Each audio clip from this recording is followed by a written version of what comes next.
Hey there guys, welcome back to the channel. In today's video we're going to be replacing the drive chain on this bike.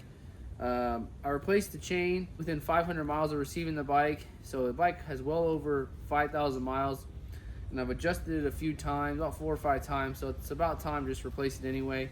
So this is the chain that we're going to be replacing it with. It's just a simple JT428 non-O-ring chain, fairly inexpensive. I think around 20-25 bucks on Amazon, so fairly inexpensive. Before we get into replacing this chain, I just wanted to say, you know, I'm a part of these group chats like I talked about in previous videos, and people are trying to put like O-ring chains and X-ring chains and all that stuff. You really don't need to do that. When you run an O-ring chain or X-ring chain, whatever, that does cause more friction, so you're taking away from the already low amount of power that these bikes make. So in my opinion, personally, I would never run one of those chains on these bikes, because you're going to replace it around 5,000 to 8,000 miles anyway, and I mean there's really no need to do it. Now if you're making 50 plus horsepower, it makes sense, but on these bikes, I mean this right here is 25 bucks, right? An engine for these things is probably 500-600 bucks. So you can replace you can replace a chain a couple times, and it's going to be well worth it. Alright guys, with that out of the way, let's get started. First things first, we need to get this rear tire up in the air so it can free spin. I'm going to do that with my center stand.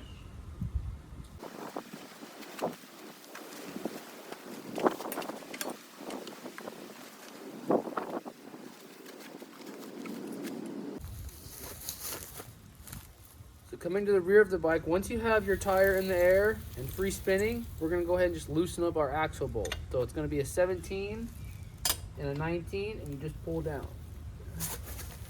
You go ahead and just spin it off. Now when you're doing this, do not take this out all the way. You want it to apply just a little bit of pressure so your wheel's not sitting there sliding back and forth.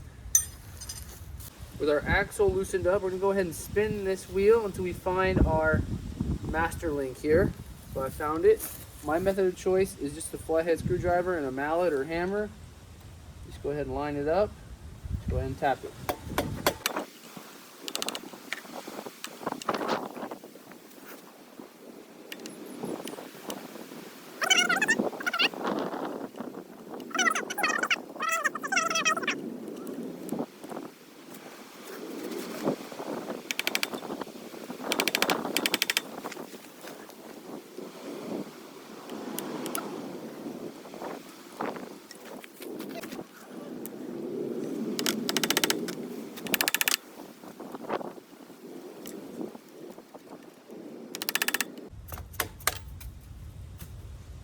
Finally, that came off.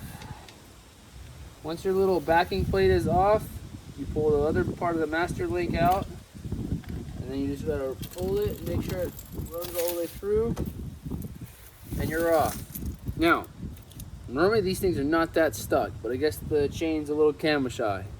So, already now, with our axle loose and our drive chain is off, we're gonna go ahead and just run these adjusters in real quick all the way to the front. It's always a good idea to do this whenever you're putting on a new chain. Our rear wheel is pushed all the way forward. All this stuff is relatively loose. Now we can go ahead and get our chain going. This is the chain I'm using, 132 links. Now I normally cut quite a few links off, so you probably don't have to go with 132, but I think it's like $1 more to get a few more links, so it's always good to go on the safe side when you're doing this. Now when you open the package here, get your chain, it's got some grease on it. You also got your master link. This is just a clip style master link. I'll show you guys a little bit better whenever we have this actually out of the packaging. But here's our chain. Just tear it open. Should be an easy tear. It is a little greasy, so if you want to wear gloves you can. But now just grab one of the ends and you just want to run it. Try not to get your chain all in the grass and the dirt. That would be nice.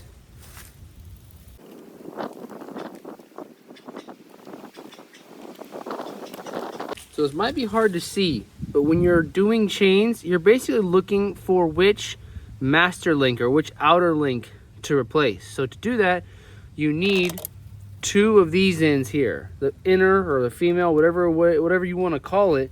You got to put two of those together. So if I pull my chain as tight as I can, right now where it lands is not going to work because the male end is right here. So it means I need to go to this one because I need to access that inner link. So what I'm going to do is I'm going to push this pin out. I'm going to roll it a little bit. And how I don't lose which one I need to push out is I get some of the white out here. White out is so easy to see on this. So I'm going to go ahead, put some white out on that pin so I know exactly which one to go. And you can punch the pin out on the bike if you want. I would not recommend doing it on the actual sprocket. So roll it out here or on the bottom to actually push the pin out because you don't want to be messing up with the sprocket. So again, I'm using the same set of tools I was using in the Titan 250 video. This is really good. The reason why this didn't work the best on the Titans because that's a 520 chain, and I think these are just a little bit too small. But this works perfectly for a 428 chain. I'm going to show you guys how to do it. So you get this tool in here. You gotta get all this stuff unthreaded. So it should be pretty loose, and this little cap here just threads off too. Cap threads off, perfect.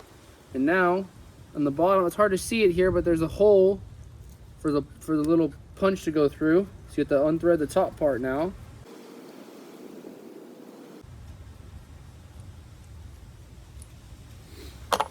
Okay. Now for me, this tip here is quite a bit bigger, but I like to use the biggest one in the box just to get the rivet started, just to push the not the rivet. I want to push the pin out. I want to get that process started. Then I'll switch to the appropriate size. So I'm going to go ahead, you just drop this in there. These ones can be a little bit hard sometimes to get it started. Okay, now with your tip coming through, you got to pull it back a little bit, and there's a little hole in the bottom part as well.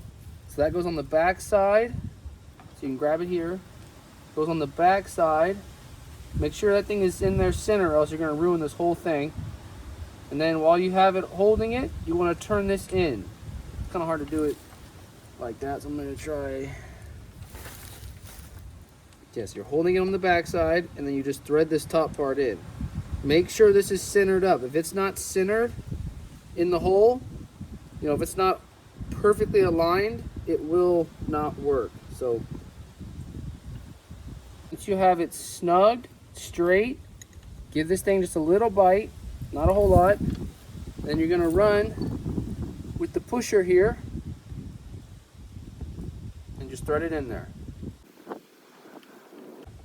You should be hand tight until you feel it touch it. Now, once it touches it, in the kit, they give you a little rod if you want to use the rod, or the 14mm wrench. Either one works fine. I'm going to use the rod since it comes with the kit.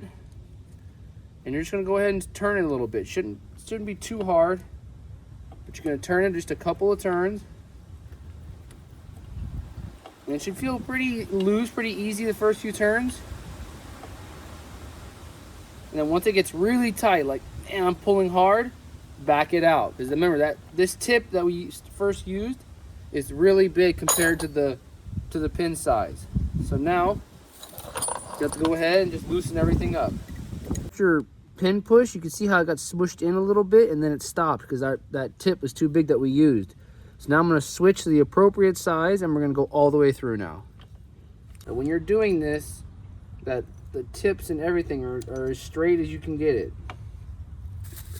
Go ahead, give this a cinch, and now your pusher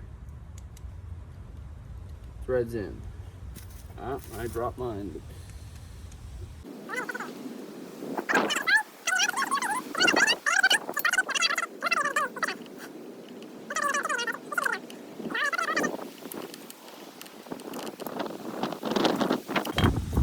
Perfect. I saw the pin fall out. So now same thing. We're going to go ahead and just loosen everything up.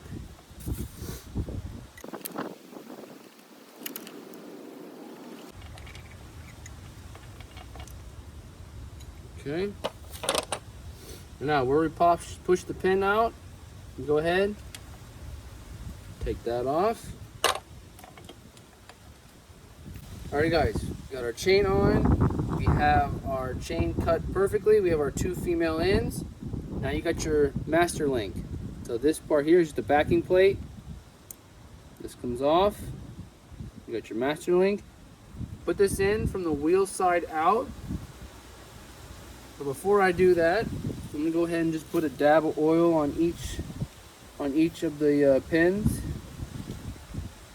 to help it get some lubrication in there. Okay, so now slide in from the wheel outward. Sometimes this can be tough to do while it's on the sprocket, so you might have to just pick it off the sprocket and then slide it on.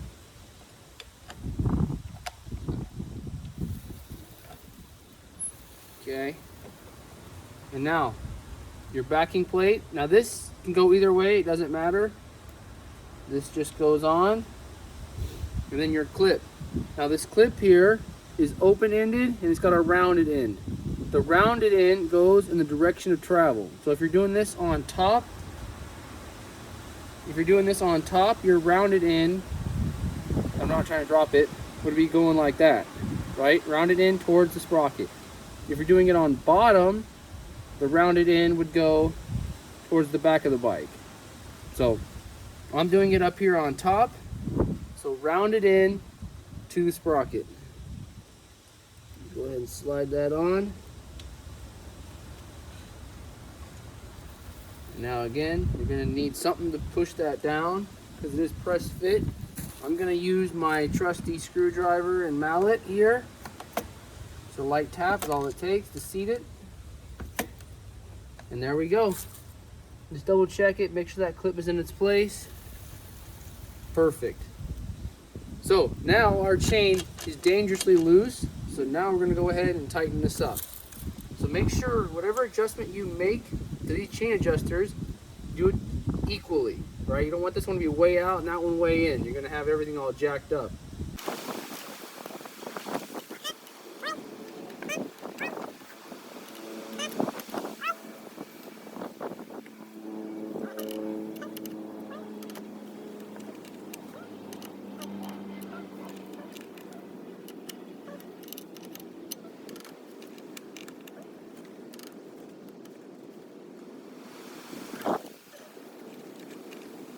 When it comes to chain adjustment, how tight, how loose, there's always the Spec Sheet Warrior. For me, I just go off 3 fingers. So this guard is in the way, but you put 3 fingers up against here, and if it feels good, you know, if it doesn't feel too tight, you're perfect. If you can put like 4 fingers in there, it's a little loose. But again, everyone's got their own way of doing it. I'm just gonna go ahead and leave mine at this here. It's good. It's got about 3.5 fingers, but whenever I put the bike down on the floor, it will also kind of change. It'll also be a little bit tighter. So I'm gonna go ahead and leave it as it is right now. So with our chain at the appropriate tension, I'm gonna go ahead, stick something in the wheel, not your finger, to make it tight. Now what this does is essentially pulling the wheel forward. So you can, don't go all the way around, but you just want to get a nice tight snug. And again, you're going to tighten it up just like this. So put something underneath it or behind it to hold it. 17, 19, and you go ahead and tighten it up. Okay, and now once it's done, you can just let the wheel go, and it actually will just turn and typically fall out. Spin it a few times, make sure it's cycling good. And before you leave this area, find your master link. Make sure that master link is in there correctly. So yes, going in the way of travel, perfect. And last thing, you want to make sure these chain tensioners are tight as well. You don't try to break them off, but you want to make sure they're a little snug so they don't fall off. Alrighty guys, that's going to conclude today's video. One thing I forgot to add is there is a front sprocket cover that goes on there.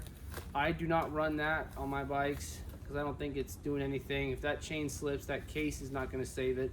So I decided to run it without it, as well as it's a good practice to change your sprockets at the same time you do your chain. I checked out the sprockets. They only got 5,000 miles on them. It looked pretty good, but definitely next time I do this, we're gonna replace the sprockets as well. It should be fine for now, but that's always a good practice to replace all of the drivetrain components at the same time. So, alright guys, thank you for watching, and I'll catch you in the next video.